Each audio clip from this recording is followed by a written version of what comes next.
Quando pensei em como essas camadas foram organizadas, são todas horizontais.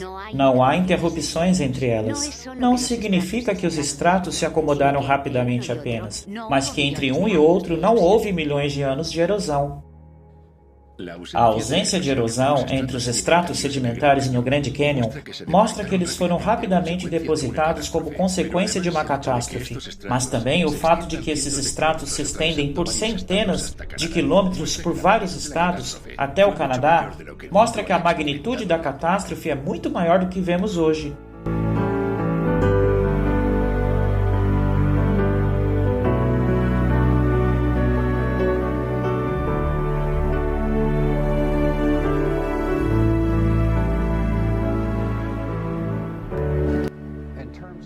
Temos evidências de um dilúvio universal quando observamos os sedimentos.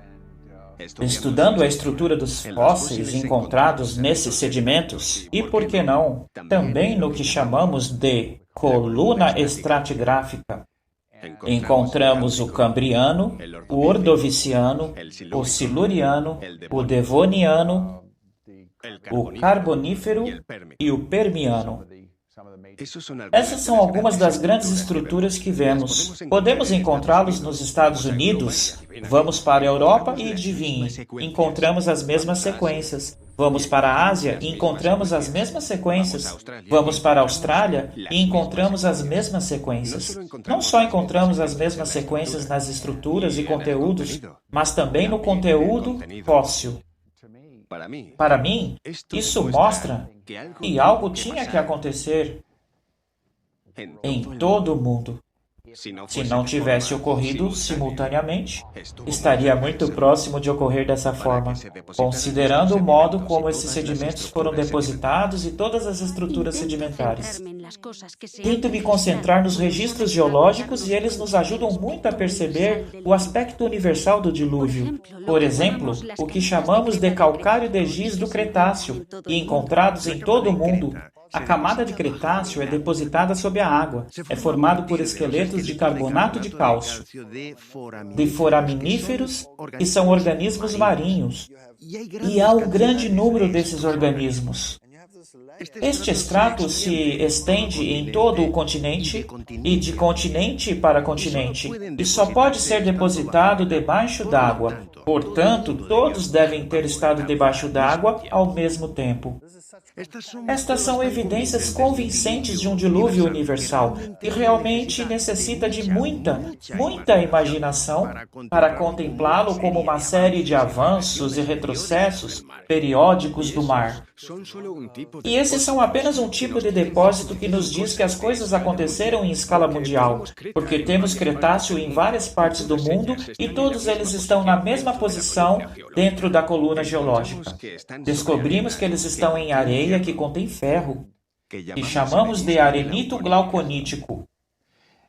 E vamos encontrar arenito glauconítico na Inglaterra.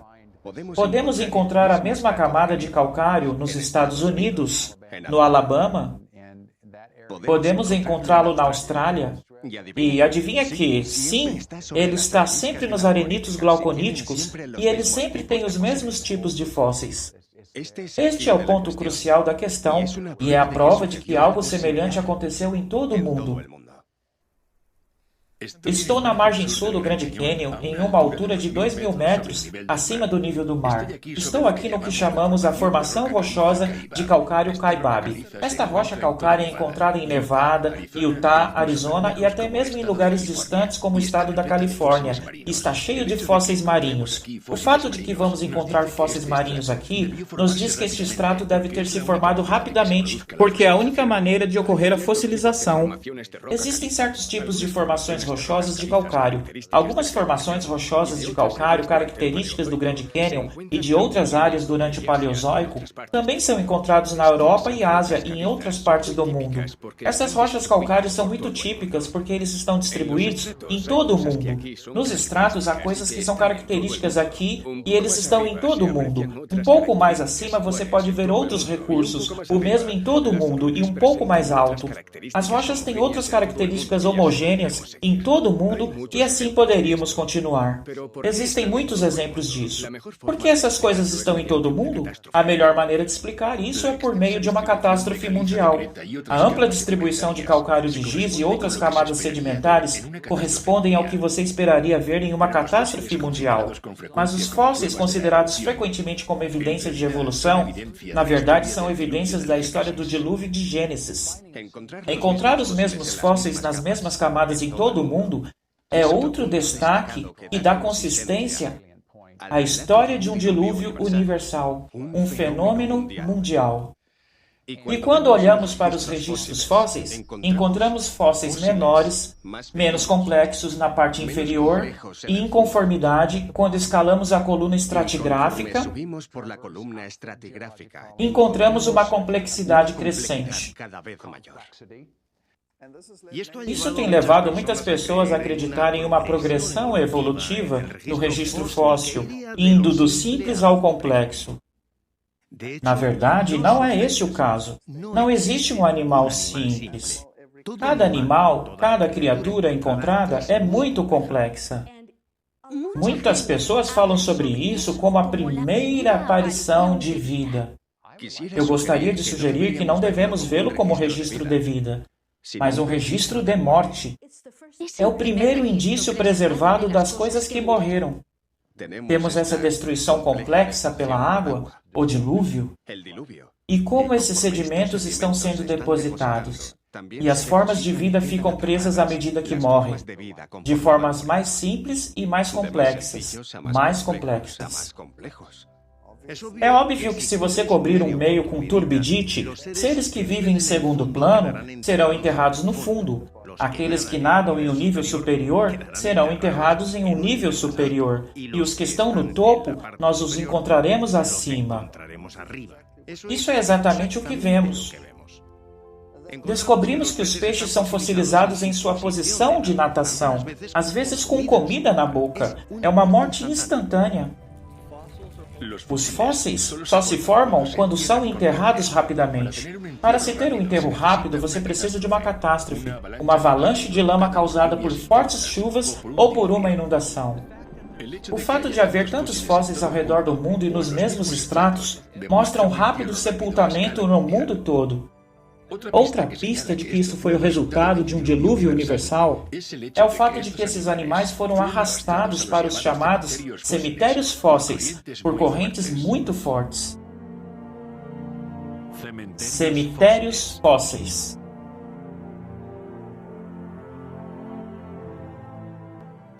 Cemitérios de fósseis é algo com que a maioria das pessoas não está familiarizada. Eles estão associados a uma mortalidade em massa. Isso significa que muitos animais morreram e eles foram enterrados quase ao mesmo tempo. E provavelmente o mais popular desses tipos de depósitos são os de dinossauros.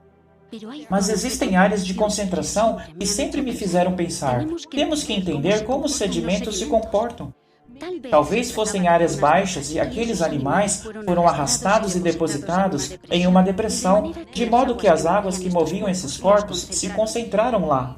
Encontramos esse tipo de coisa em todo o mundo. Por exemplo, existem estratos no centro de Utah com braquiópodes. Os braquiópodes são como os mariscos. Existem milhões desses organismos formando esses estratos. Aquele cemitério fóssil, uma quantidade excessiva de fósseis. Neste momento, estou trabalhando em um sítio ósseo em Wyoming, onde temos restos mortais de 10.000 dinossauros ou mais. Isso realmente nos fala de uma catástrofe. Depósitos ósseos não se formam sem catástrofe. Pelo menos em nosso site, descobrimos que os ossos não são como esperaríamos que fossem se um grupo de animais tivesse morrido durante um longo período de tempo. Em vez disso, os ossos estão desarticulados e organizados de acordo com o tamanho. Existem ossos grandes na parte inferior e pequenos ossos na parte superior. E a única maneira disso acontecer seria por transporte, ou seja, como se uma corrente os arrastasse rapidamente nas águas mais profundas, desajustando seu posicionamento. Por exemplo, a bacia do Karoo é enorme. E os dinossauros e as criaturas são orientadas de acordo com a direção do fluxo de água. O pensamento moderno diria que esses animais deveriam ter sido depositados em bacias hidrográficas e então eles praticamente se espalhariam em todo o continente. Isso seria um rio gigante. Não é algo que acontece hoje. Seria preciso imaginar um mundo completamente diferente no passado. Existem tantas coisas que apontam para um dilúvio universal.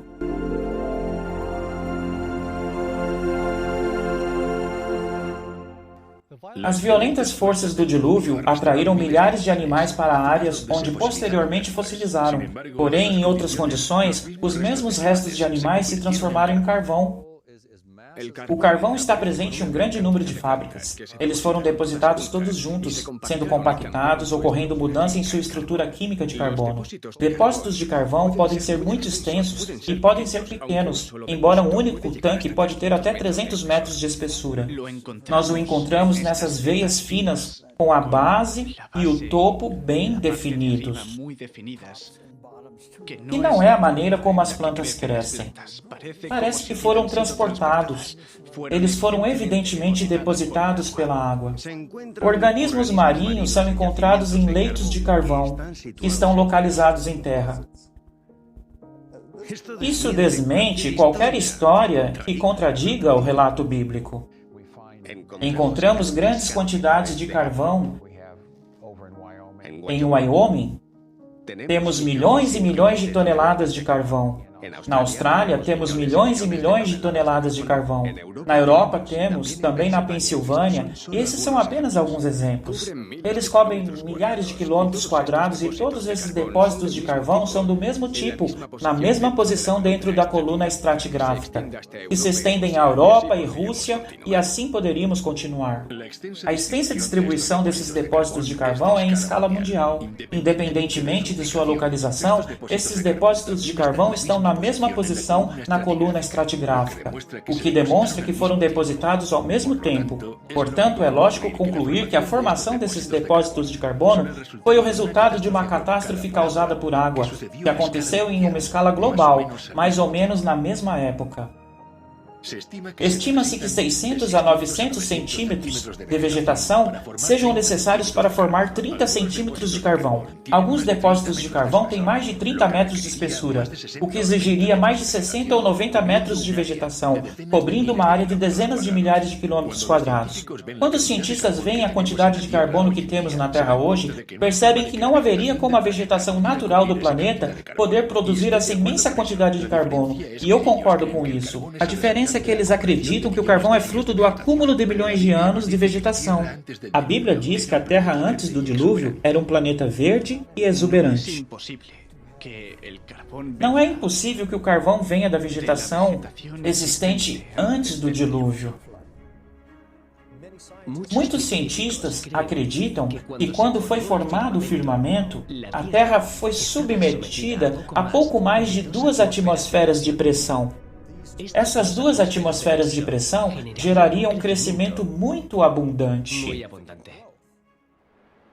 Onde agora vemos vastos desertos, cadeias de montanhas e continentes congelados, era uma vez, antes do dilúvio, terras férteis e vastas florestas como nunca vimos. Encontramos grandes quantidades de petróleo nos desertos do Oriente Médio, vestígios de suas antigas paisagens verdes. Os cientistas encontraram nos núcleos perfurados na Antártica evidências de que o continente costumava ser uma floresta tropical coberta de palmeiras.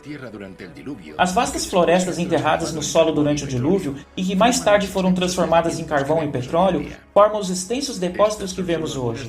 Estas são apenas algumas das muitas evidências que testemunham o amor de Deus pelo homem, criando um planeta verde e exuberante, e que foi destruído por uma catástrofe global causada pela água, assim como a Bíblia registra.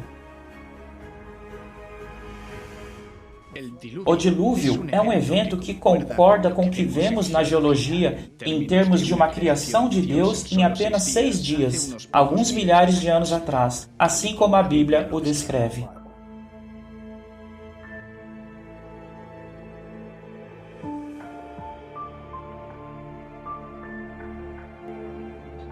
Há tantas evidências que não é possível investigar todas elas em tão pouco tempo, mas olhando em grande escala no quadro geral, vemos que a Terra fala conosco por si mesma.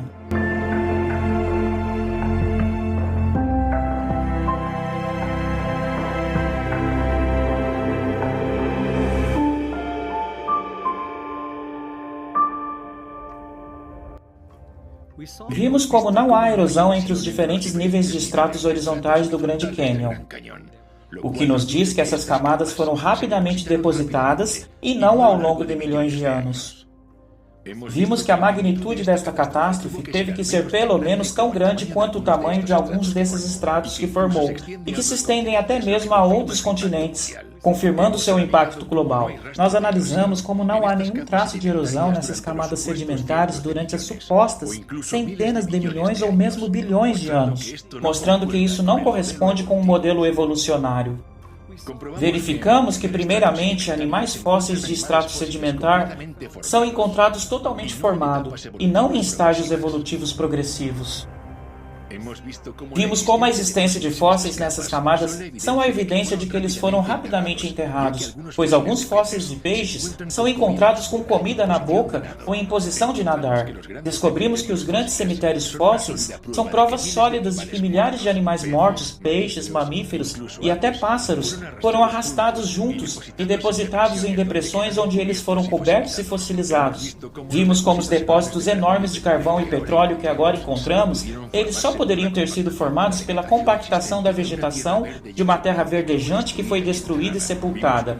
Vimos como o extrato de giz do Cretáceo, formado pelo dilúvio, cobre todos os continentes, assim como seria de esperar em uma catástrofe mundial. Quando olhamos para esses testes em perspectiva, o que vemos? A própria Terra nos diz que uma vez foi dizimada por uma catástrofe global de água.